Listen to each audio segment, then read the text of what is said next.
देखिए प्रिय छात्रों, कल अपन ने पढ़े थे विश्व जनसंख्या घनत्व के क्षेत्र, और इसके अंतर्गत अपन ने दो क्षेत्र पढ़ लिए थे। एक अत्यधिक जनसंख्या घनत्व वाले क्षेत्र, जहां जनसंख्या घनत्व 250 व्यक्ति प्रति वर्ग किलोमीटर से अधिक पाया जाता है।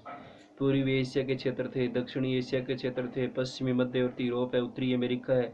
और कारण अपन ने पढ़े थे कि यहाँ पर जलवायु समतल है, जलवायु अच्छी है, स्वास्थ्यप्रद है, समतल मैदानी भूभाग है, उपजाऊ मिट्टी है, जल है, खनिज है, औद्योगिक विकास हुआ है, परिवहन साधनों का विकास हुआ है।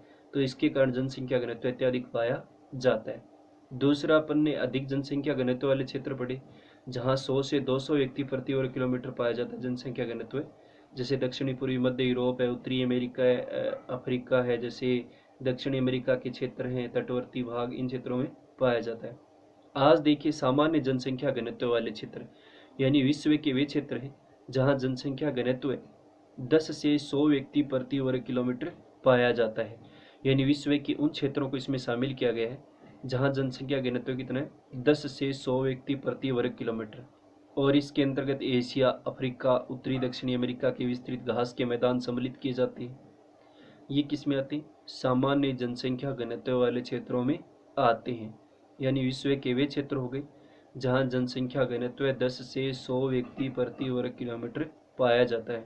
और इसके अंतर्गत एशिया है, अफ्रीका है तथा उत्तरी और दक्षिणी अमेरिका के विस्तृत जो घास के मैदान हैं, जैसे अपन ने पढ़े थे, उन क्षेत्रों को इसमें शामिल किया जाता है।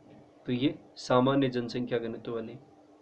चौथा देखिए कम जनसंख्या घनत्व वाले, विश्व के वे क्षेत्र हो गए जहां जनसंख्या घनत्व 1 से 10 व्यक्ति प्रति वर्ग किलोमीटर पाया जाता है।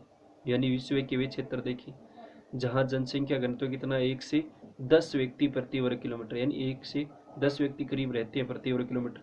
इसमें अफ्रीका का सूडान है, लीबिया है, मालागासी है, उत्तरी अमेरिका में कनाडा है, दक्षिणी अमेरिका में उत्तरी अर्जेंटीना है, पेरू, इक्वेडोर, एशिया में पश्चिमी साइबेरिया, बोर्नियो की खाड़ी, इन देशों में देखें तो कम जनसंख्या घनत्व पाया जाता है। यानी यहाँ देखें तो जनसंख्या घनत्व कितना पाया जाता है, 1 से 10 व्यक्ति प्रति वर्ग किलोमीटर पाया जाता है।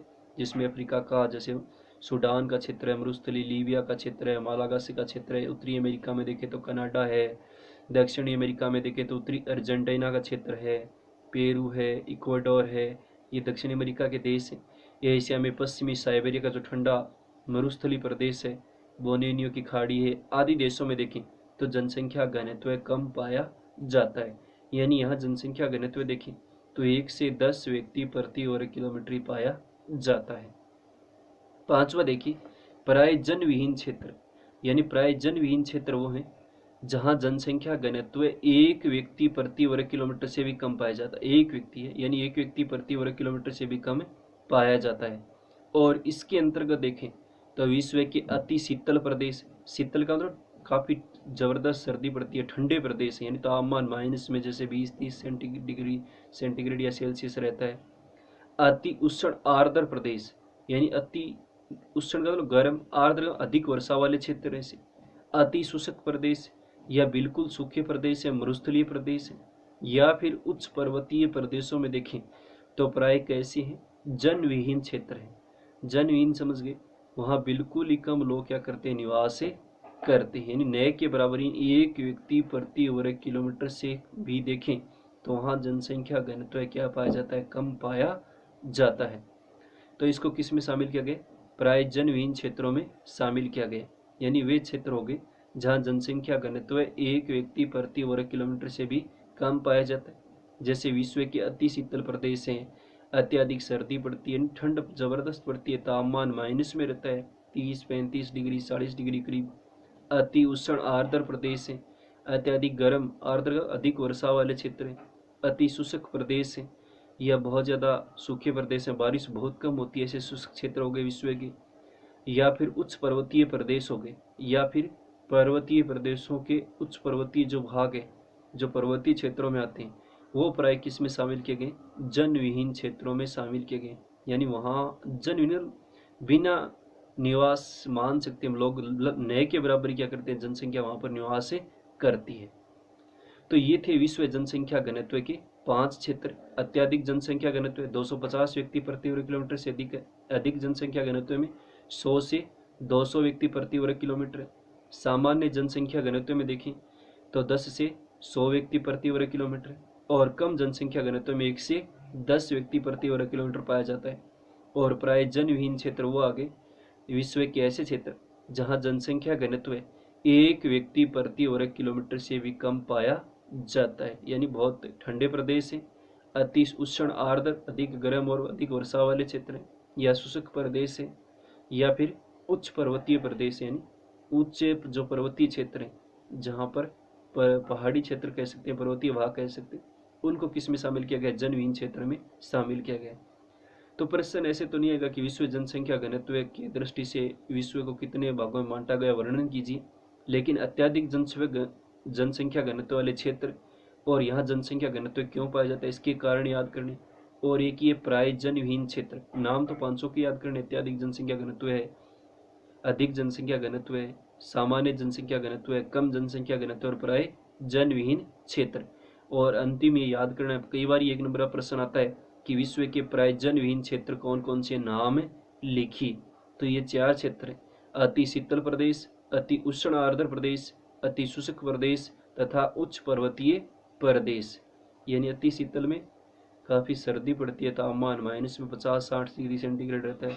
अति उष्ण आर्द्र प्रदेश अत्यधिक गर्म और वर्षा वाले क्षेत्र हैं, वो इसके अंतर्गत आते हैं। और इसके साथ साथ अति शुष्क प्रदेश है, ये आर्द्र क्षेत्र है। और इसके साथ साथ देखें तो अति शुष्क प्रदेश यानी काफ़ी शुष्क प्रदेश जहाँ बारिश बिल्कुल नहीं होती है, तथा उच्च पर्वतीय प्रदेश है या पर्वतीय क्षेत्रों के उच्च जो पर्वतीय पहाड़ी क्षेत्र है उनको किस में शामिल किया गया? जनविहीन क्षेत्रों में शामिल किया गया। तो ये था विश्व जनसंख्या घनत्व का वितरण। नाम 500 के याद करने, अत्यधिक वाले और प्राय जनविहीन वाले क्षेत्रों को पूरा याद करना। इनमें प्रश्न आता है कई बार कि अत्यधिक जनसंख्या घनत्व वाले क्षेत्र क्यों, कौन कौन से, और यहाँ जनसंख्या घनत्व अत्यधिक क्यों पाया जाता है, या फिर विश्व के प्राय जनविहीन क्षेत्रों के नाम लिखिए। उसके बाद देखिए जनसंख्या वृद्धि। देखो जनसंख्या वृद्धि अपन ने भारत भूगोल में पढ़ा था कि किसी प्रश्न परिभाषा आ सकती है, जनसंख्या वृद्धि किसे कहते हैं, जनसंख्या वृद्धि से क्या तात्पर्य है कि किसी भौगोलिक क्षेत्र की जनसंख्या के आकार में, यानी किसी भी भौगोलिक क्षेत्र में देखिए जो जनसंख्या का आकार होता है उसमें एक निश्चित समय में होने वाले परिवर्तन को जनसंख्या वृद्धि कहा जाता है। यानी एक निश्चित समय में, जैसे 1 वर्ष में हो गया, 10 वर्ष में हो गया, 5 वर्ष में हो गया, जितना भी परिवर्तन होगा उसको जनसंख्या वृद्धि कह सकते हैं। यहाँ अपन ऋणात्मक और धनात्मक पर ध्यान नहीं देते क्योंकि जनसंख्या को कुल जनसंख्या के रूप में देखते हैं और इसको अपन जनसंख्या वृद्धि के रूप में व्यक्त करते हैं, क्योंकि जनसंख्या में देखें तो प्रत्येक दशक के बाद क्या होती है? वृद्धि होती है, कमी होने की अपेक्षा। तो कुल की संदर्भ में देखेंगे तो एक निश्चित, तो उसको अपन जनसंख्या वृद्धि कहेंगे कि किसी भौगोलिक क्षेत्र की जनसंख्या के आकार में, यानी किसी भौगोलिक क्षेत्र में एक निश्चित समय में होने वाले परिवर्तन को, यानी एक निश्चित समय में देखें जो जनसंख्या में, जैसे 10 साल पहले भारत की जनसंख्या इतनी थी, 2001 में, 2011 में इतनी होगी, तो उसको अपन क्या कहते हैं? जनसंख्या वृद्धि कहते हैं। यानी किसी भी भौगोलिक क्षेत्र की जनसंख्या के आकार में एक निश्चित समय में होने वाले परिवर्तन को क्या कहा जाता है? जनसंख्या वृद्धि कहा जाता है। परिभाषा याद रखनी है कि जनसंख्या वृद्धि किसे कहते हैं, जनसंख्या वृद्धि से क्या तात्पर्य, 1 नंबर का प्रश्न आ सकता है। तो किसी भौगोलिक क्षेत्र की जनसंख्या के आकार में एक निश्चित समय में होने वाले परिवर्तन को ही जनसंख्या वृद्धि कहा जाता है। यानी किसी भौगोलिक क्षेत्र की जनसंख्या के आकार में देखें तो एक निश्चित समय में जो परिवर्तन होता है वही क्या कहलाता है? जनसंख्या वृद्धि कहलाता है।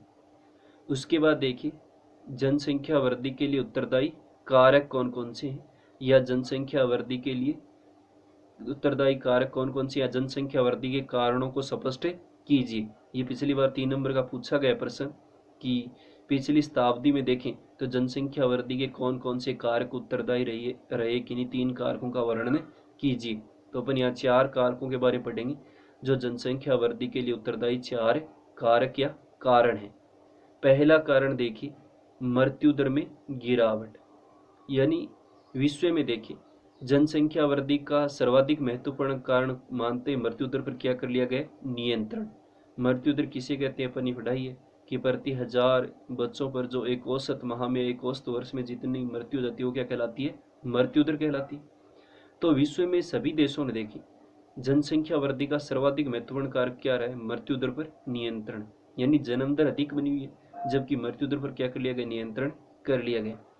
पिछले 50 वर्षों में देखी वैज्ञानिक उपलब्धियां, ये नए नए खोज हुए, स्वास्थ्य और चिकित्सा सुविधाओं के विस्तार के कारण देखें तो संक्रामक रोगों तथा महामारियों पर सफलतापूर्वक नियंत्रण से मृत्यु दर में क्या ये भारी गिरावट आई है।